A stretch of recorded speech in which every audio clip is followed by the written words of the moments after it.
త్వరగా వాడి గతం గుర్తొచ్చేలా చేయండిరా. స్టోరీ కంటిన్యూ చేయరా. వీడి పేరులో ఉన్న సంతోషం వీడి కళ్ళల్లో కనిపించటం లేదు.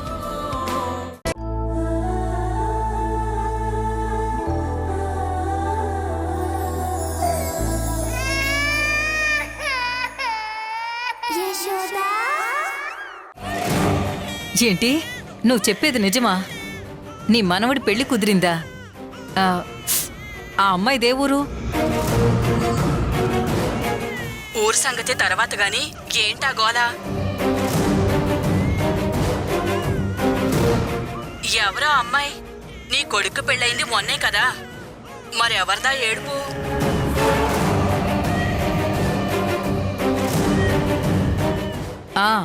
మా ఇంట్లో తండ్రి చచ్చిపోయిన చిన్నపిల్ల ఉందిలే. నా కొడుకు తనని జాలిపడి ఇంటికి తీసుకొచ్చాడు. మేం కూడా తప్పక దాన్ని భరించాల్సి వస్తుంది. అయినా ఎన్ని రోజుల్లో ఈ సంత? త్వరలో ఇంటికి ప్రశాంతత వస్తుంది.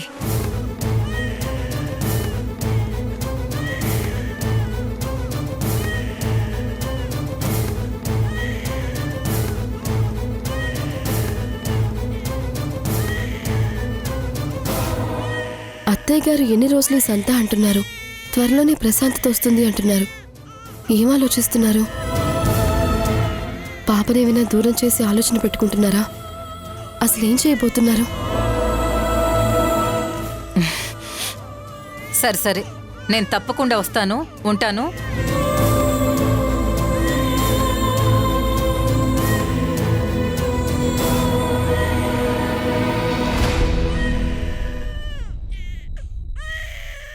ఏమన్నారు అత్తయ్య? ఎన్ని రోజుల్లో ఈ సంత? త్వరలో ప్రశాంతంగా ఉంటామంటున్నారు. అంటే మీ ఆలోచన ఏంటి? నువ్వు చేసే పనులు నువ్వేమైనా మాకు చెప్పి చేస్తున్నావా? మేమేదైనా అనుకుంటే అది నీకు చెప్పడానికి? నీ పని నువ్వు చూసుకో. అసలే చాలా చిరాగ్గా ఉన్నాను.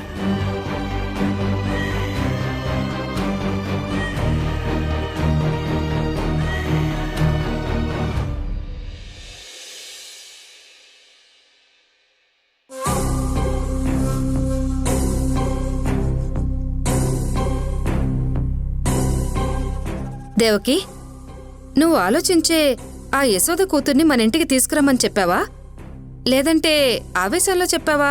చూడమ్మా, నేను ఆలోచించకుండా ఏ పని చేయను. నేను 1కి 10 సార్లు ఆలోచించాను. యశోద కూతుర్ని మన ఇంటికి ఎందుకు తీసుకురమ్మన్నానో తెలుసా? యశోద మీద ప్రేమతో కాదు, యశోద వెనకున్న ఆస్తి కోసం. ఈరోజు కాకపోతే రేపైనా, 5 సంవత్సరాల తర్వాతైనా, 10 సంవత్సరాల తర్వాతైనా యశోద ఆస్తి అంతా దాని కూతురుకే కదా. అప్పుడు యశోద కూతురు మన ఇంట్లో పెరిగితే ఆస్తి మందే అవుతుంది కదా. పైగా మా ఆయనకి నా మీద నమ్మకం పెరుగుతుంది. నేను మంచిదాన్నని గుడ్డిగా నమ్ముతాడు. అందుకే మన వైపు తప్పు లేకుండా దాక్షాయిని వాళ్ళ వైపు తప్పు వేశాను. కానీ ఆస్తి మాత్రం మనకే వస్తుంది. మరి ఆ యశోద తన బిడ్డని మీ ఆయనకిచ్చి పంపిస్తుందంటావా? అమ్మా, యశోదకి ఏ ఆప్షన్ లేదు. యశోదకి తన భర్త కావాలన్నా, తన కాపురం నిలబడాలన్నా బిడ్డను వదులుకోక తప్పదు. బయట ఎక్కడో అనాథాశ్రమంలో ఇవ్వడానికి ఆలోచిస్తుందేమో గాని సొంత అన్నయ్యకి ఇవ్వడానికి ఆలోచించదని నేను అనుకుంటున్నాను. ఒకవేళ ఈ రోజు కాకపోయినా కొన్ని రోజుల తర్వాత అయినా ఖచ్చితంగా యశోద పాపని మా ఆయన చేతిలో పెడుతుంది. తన జీవితం తను చూసుకుంటుంది. అందుకే మా ఆయన యశోద దగ్గరకు వెళ్ళమని చెప్పాను.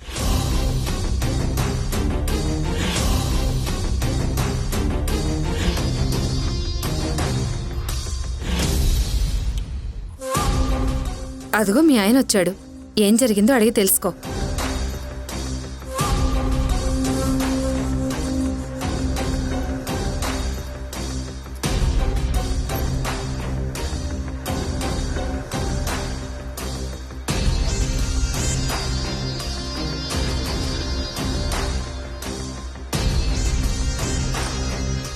ఏమైందండి? ఎందుకు అలా ఉన్నారు? యశోద దగ్గరకు వెళ్ళారు కదా, యశోద ఎలా ఉంది? అక్కడ పరిస్థితులన్నీ చక్కబడ్డాయా? పాపని అడిగారా? ఇస్తానందా? యశోద దగ్గరికి వెళ్ళాను. నేను అక్కడికి వెళ్ళేసరికి నిన్ను ప్రేమించిన పాపానికి నాకిలా జరగాల్సిందే యశోద.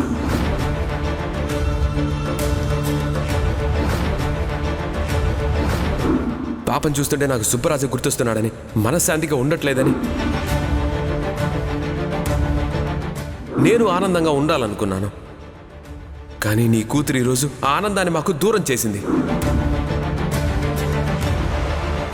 నీకు ఫైనల్గా ఒక్కటే చెప్తున్నాను, నీకు నేను కావాలో పాప కావాలో తేల్చుకో. నందాతో పెళ్ళైతే నా చెల్లి జీవితం మారిపోతుంది, చాలా ఆనందంగా ఉంటుంది అనుకున్నాను. కానీ నా చెల్లి ఇప్పుడు పెళ్లి తర్వాత ఇంకా ఎక్కువ కష్టాలు పడుతుందని నేను ఆ ఇంటికి వెళ్ళాక అర్థమైంది. ప్రాణానికి ప్రాణంగా ప్రేమించానని మన ఇంటికొచ్చి మాట్లాడిన నందు ఇప్పుడు ప్రేమను పంచకుండా ద్వేషాన్ని, కోపాన్ని చూపిస్తున్నాడు.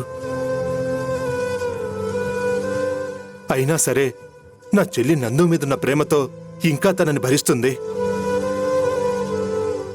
ఒక్క క్షణం ఆ ఇంట్లో ఉండి వాళ్ళ మాటలు విన్న నాకే ఇంత బాధగా ఉంటే, ప్రేమించిన వాడు తోడుగా నిలబడతాడనుకున్నవాడు ఇలా మారిపోయాడంటే యశోద ఎంత బాధపడుతుందో అర్థం చేసుకో.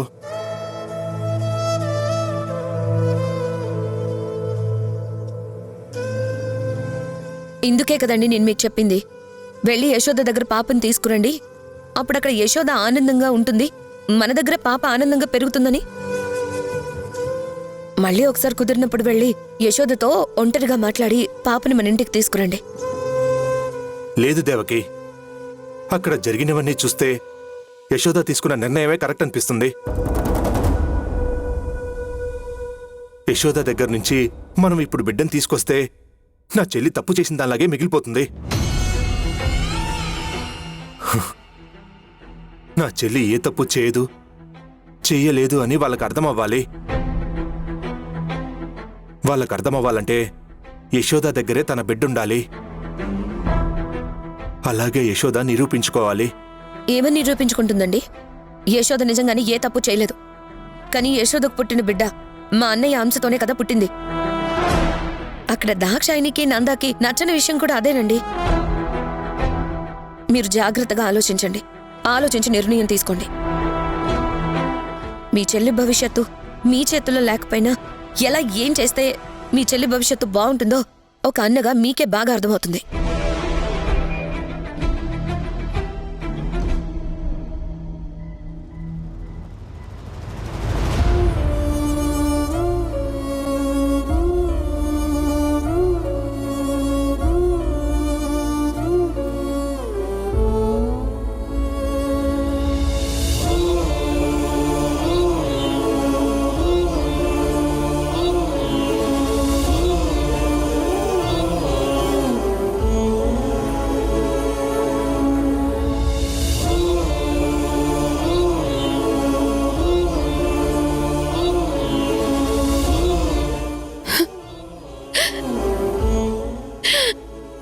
అందరికీ దండం పెడతాను, దయచేసి నా బిడ్డ నాకు దూరం చేయకండి.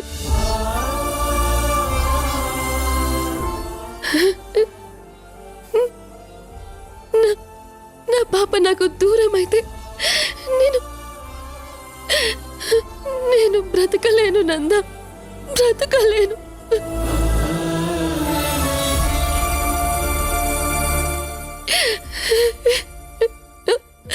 కావాలంటే మీరు నన్ను ఎన్ని మాటలైనా అనండి, నా మీద కోపం చూపించండి, అంతేకాని పాప మీద మాత్రం మీ కోపాన్ని చూపించకండి. నాకు నా పాపని దూరం చేయకండి.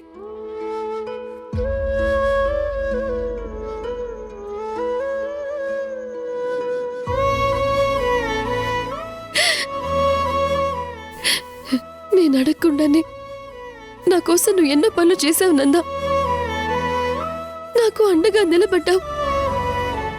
ఆ ఊర్మిళని ఎదుర్కోవడానికి నువ్వే నాకు ధైర్యం అయ్యావు. అలాంటిది నేనే ఇప్పుడు అడుగుతున్నాను నందా, దయచేసి నా ప్రాణాన్ని మాత్రం నాకు దూరం చేయకండి.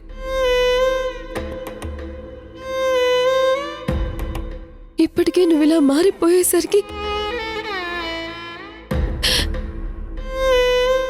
నేను ఒక చచ్చిన శవంలా బతుకుతున్నాను.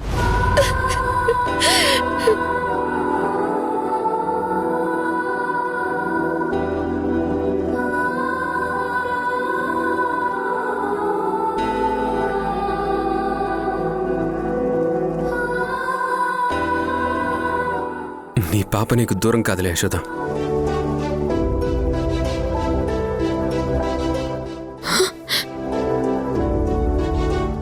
ఏమన్నావు నందా? ఏమన్నావు? నీ పాప నీకు దూరం కాదులే అన్నాను.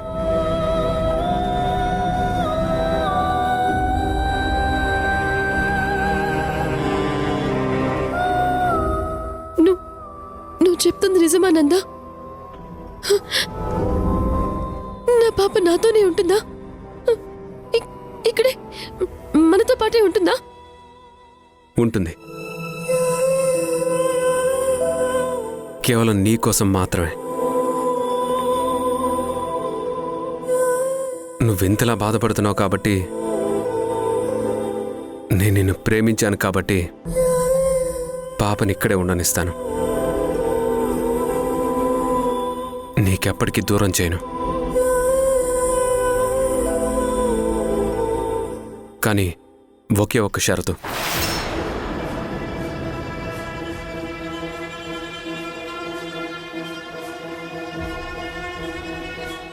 ఏంటి నందా షరతు? చెప్పు. ఒక్కటి కాదు, 100 షరతులు పెట్టు. అన్నిటికీ ఒప్పుకుంటాను. కానీ నా బిడ్డ నాతో పాటు ఇక్కడే ఉంటే చాలు.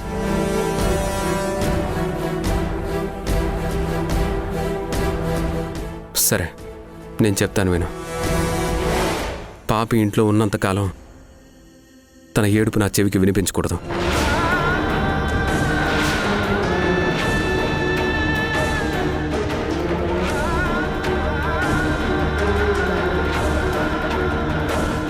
ఆ ఏడుపు వింటే నాలో ఏం జరుగుతుందో నాకే తెలియట్లేదు.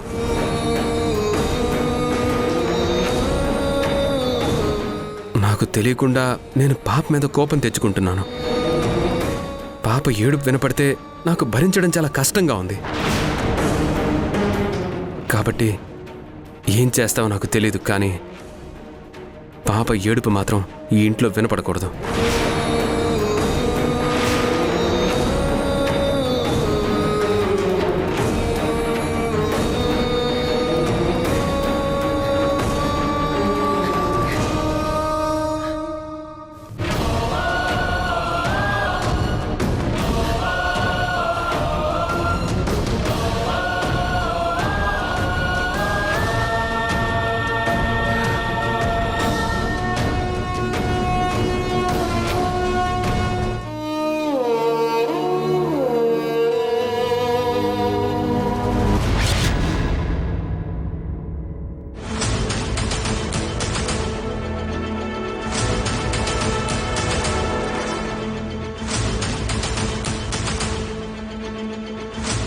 మావయ్య,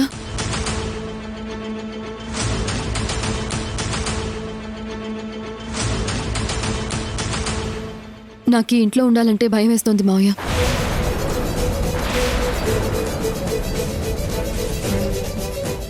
దేనికమ్మా? ఏమైంది ఇప్పుడు? ఇంట్లో ఏడుపు వినపడకూడదంట మావయ్య. మీ అబ్బాయి చెప్పారు. నీ ఏడుపా? కాదు మావయ్య, ఈ చంటి దాని ఏడుపు.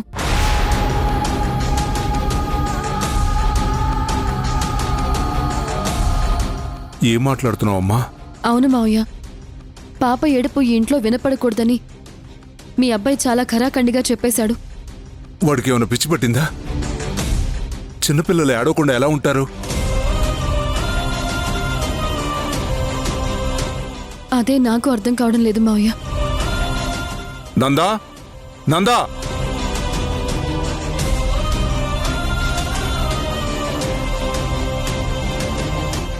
ఏంట్రా యశోదతో ఏమన్నావు? చంటిపిల్ల ఏడుపు వినపడకూడదా? చిన్నపిల్లలకు మాట్లాడడం వచ్చా? వాళ్ళకి ఆకలేసినా, బాధేసినా, భయం వేసినా ఏడుపుతోనేగా వాళ్ళు చెప్పగలరు.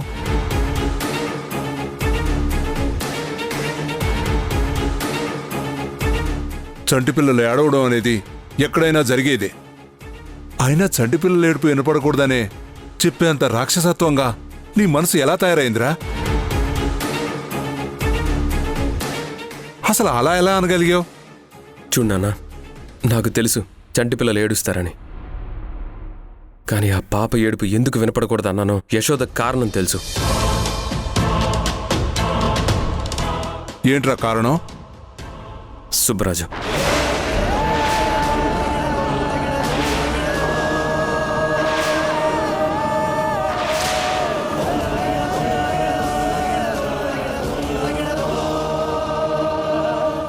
ఆ పాప ఏడ్చిన ప్రతిసారి నాకు సుబ్బరాజే గుర్తొస్తున్నాడు నాన్న.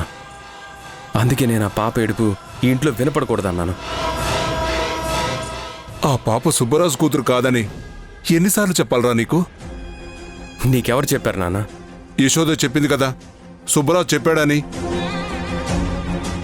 యశోద మాటలు నమ్మితే ఇంకంతే సంగతులు. సరే, యశోద మాటలు నమ్మొద్దు, దాని గురించి పక్కన పెట్టు. అయినా చంటిపిల్ల ఏడవకుండా ఎలా ఉంటుంది? నీ కొడుకు చిన్నప్పుడు ఏడవకుండా ఉన్నాడా? ప్రతి ఒక్కళ్ళు ఏడుస్తారు కదా. అయినా మీ ఇద్దరు చేసింది చాలా తప్పు.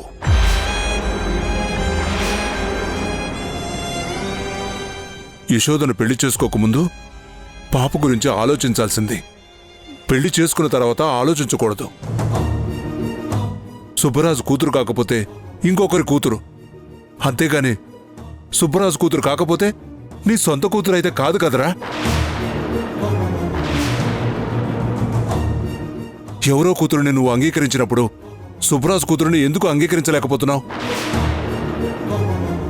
అది కూడా సుబ్బరాజు కూతురు కాదు అని చెప్తున్నా మీరు వినడం లేదు. అసలు మీ ఆలోచనలేంటో అర్థం కావడం లేదు.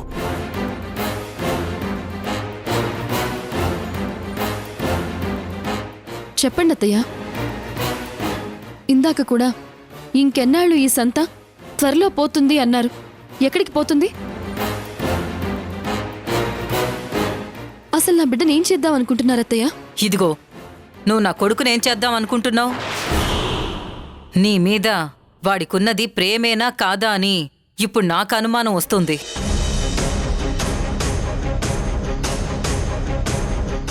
ఖచ్చితంగా జాలయ్యుంటుంది. ఆ జాలిని అడ్డం పెట్టుకుని నా కొడుకుని పిచ్చివాణ్ణి చేసి వాడు నరకం అనుభవించేలా చేస్తున్నావు. యశోద కాదు, మీరు యశోదకు నరకం అంటే ఏంటో చూపిస్తున్నారు.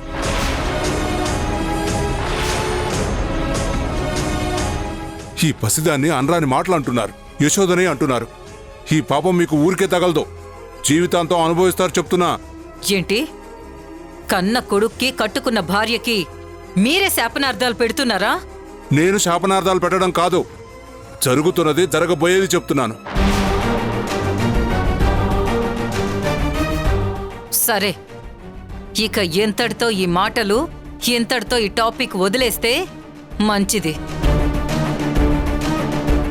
వెంకట్రావు అన్నయ్య గారు మిమ్మల్ని పిలిచారు కదా, ముందక్కడికి వెళ్ళి ఆ పని చూసుకోండి.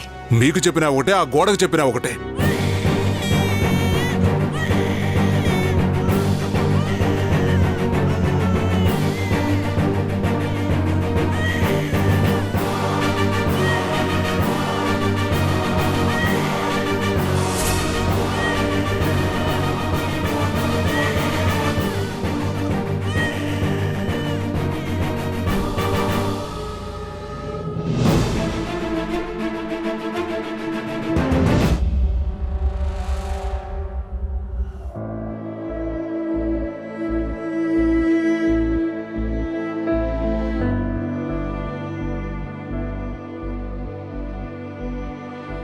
నందా, నా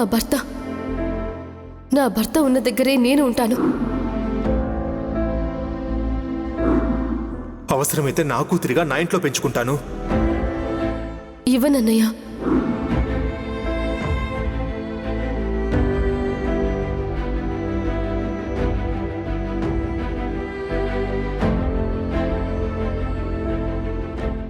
ఏం ఆలోచిస్తున్నారండి? యశోద గురించే కదా? అవును దేవకి, ఒక అన్నగా నేను యశోదకి ఏం చేయలేకపోతున్నాను. ఎందుకు నా చెల్లిని ఇలాంటి మాటలు అంటున్నారని అడగాలనుకున్నాను. నేను అడుగుతున్నా యశోద అడ్డుపడుతుంది. కొన్ని విషయాల్లో నేను కూడా గట్టిగా మాట్లాడలేని పరిస్థితిలోకి వచ్చేశాను. నందాతో జీవితం యశోద కోరుకుంది. ఆ జీవితం ఆనందంగా ఉంటుందని నేను ఆశపడ్డాను. కానీ ఆ ఇంట్లో జరుగుతుంది తలుచుకుంటే నా వల్ల కావట్లేదు దేవకి.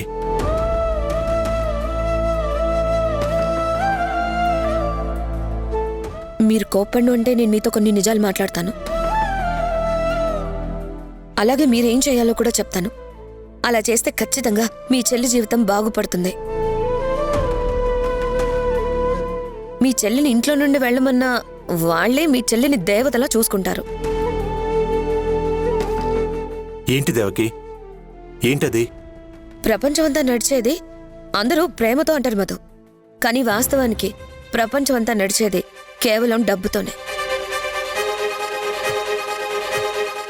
డబ్బు శాశ్వతం కాదు. ఈ రోజు ఉంటుంది రేపు పోతుందంటారు, కానీ అదంతా అబద్ధం. డబ్బున్నవాడి దగ్గరే ఉంటుంది, లేనివాడి దగ్గర ఎప్పుడూ ఉండదు. అంతేకాదండి, నేనిప్పుడు అనేలాగా జీవితంలో జరగకూడదు, కానీ ఒకవేళ జరిగితే అని మీకు చెప్తున్నాను. యశోదకి నందకి మధ్య రోజు రోజుకి దూరం పెరిగిపోతోంది. ఒకవేళ వాళ్ళిద్దరూ శాశ్వతంగా దూరం అవ్వాల్సిన పరిస్థితి వస్తే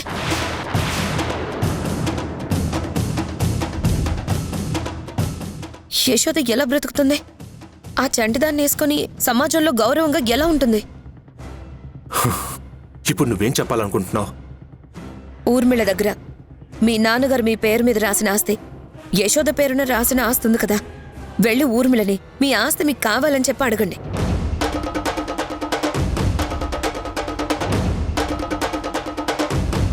పాప పుట్టుక గురించి మీ అత్తయ్య గారు ఇలా మాట్లాడతారని నేను అస్సలు అనుకోలేదు. నందగారి మనసుని మారుద్దామని నేను ట్రై చేసినందుకు మీ అత్తయ్య గారిచ్చిన గిఫ్ట్ ఈ చెంపదెబ్బక్క. నిన్ను చెంపదెబ్బ కొట్టారా? అలా గొడవ పడ్డావంటే నా మీదొట్టే. పాపని చూస్తే అచ్చు నందు సార్ పోలికల్లానే అనిపించాయి.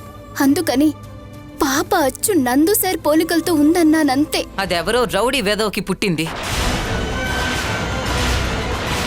ఈటీవీ విన్ గుర్తుకొస్తున్నాయి, గుర్తుకొస్తున్నాయి, గుర్తుకొస్తున్నాయి.